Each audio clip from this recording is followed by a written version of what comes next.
রাজ্যের সিপাহীজলা জেলার অন্তর্গত মেলাঘরে বুধবার মধ্যাহ্নে মেলাঘর পৌর পরিষদের এনইউএলএম, এসবিএম এবং পিএমইউআই এর যৌথ আয়োজনে এক মেগা সচেতনতামূলক র্যালির আয়োজন করা হয়।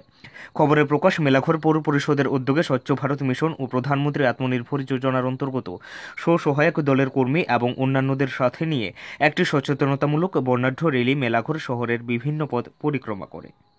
এদিন এই র্যালিতে উপস্থিত ছিলেন সদ্য প্রাক্তন পৌরপিতা উত্তম দাস এবং সহপৌরপিতা সুপাঙ্কু সরকার ও মেলাঘর পৌর পরিষদের মুখ্য কার্যনির্বাহী আধিকারিক সুব্রত চক্রবর্তী ও ডেপুটি সিইও দিব্যেন্দু রায় সহ মেলাঘর পৌর পরিষদের সকল পৌরকর্মী আধিকারিকরা।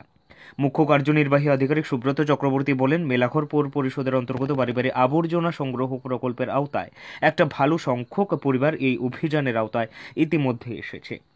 পৌর এলাকার আবর্জনা নিষ্কাশন করে সেগুলোকে সঠিক জায়গায় ডাম্পিংয়ের লক্ষ্যে একটি উন্নত মানের ডাম্পিং স্টেশন তৈরি করার উদ্যোগ নেবে পৌর পরিষদ, এমনটাই জানিয়েছেন তিনি।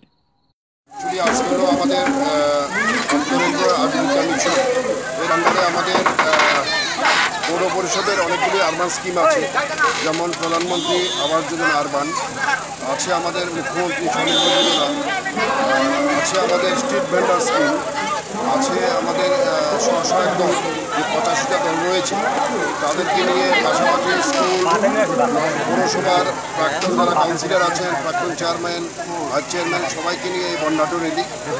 নিজস্ব প্রতিনিধির প্রতিবেদন, 24 নিউজ।